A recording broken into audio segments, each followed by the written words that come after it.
এবং সেখানে আমাদের কর্মসূচি শেষ করব।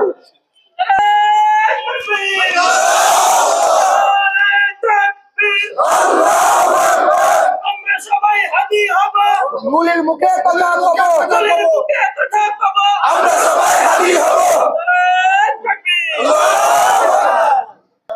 والصلاة والسلام على نبي عباده وعلى آله وأصحابه والناس أجمعين أما بعد أعوذ بالله من الشيطان الرجيم بسم الله الرحمن الرحيم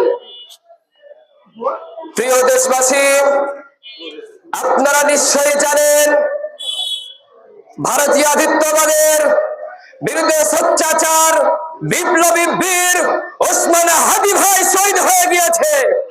তার একটাই অপরাধ তিনি ভারতের বিরুদ্ধে কথা বলতেন, ঠিক কিনা? তার একটাই অপরাধ ভারতের প্রকৃতি মানুষের সামনে তুলে ধরতেন। তার একটাই অপরাধ বাংলাদেশের সার্বভৌমত্ব তিনি রক্ষার বিরুদ্ধে কথা বলতেন। তার একটাই অপরাধ তিনি শাহবাগের বিরুদ্ধে কথা বলতেন।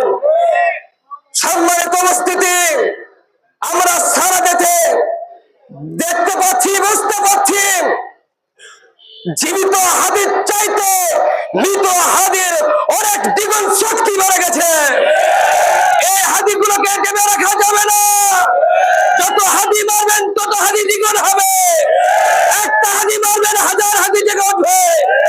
সুতরাং যারা বাড়াবাড়ি করছেন, ভারতের দালালেরা হুঁশিয়ার, সাবধান করে দিচ্ছে আপনাদেরকে, বাংলাদেশকে নাড়বেন না।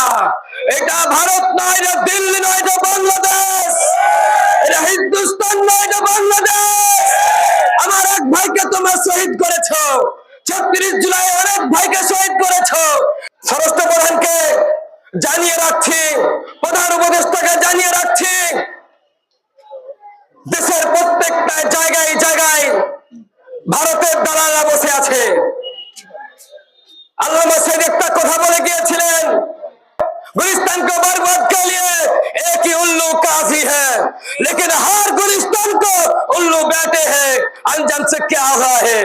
বাংলাদেশের প্রত্যেকটা সেক্টরে নিম্ন থেকে উচ্চ স্তর পর্যন্ত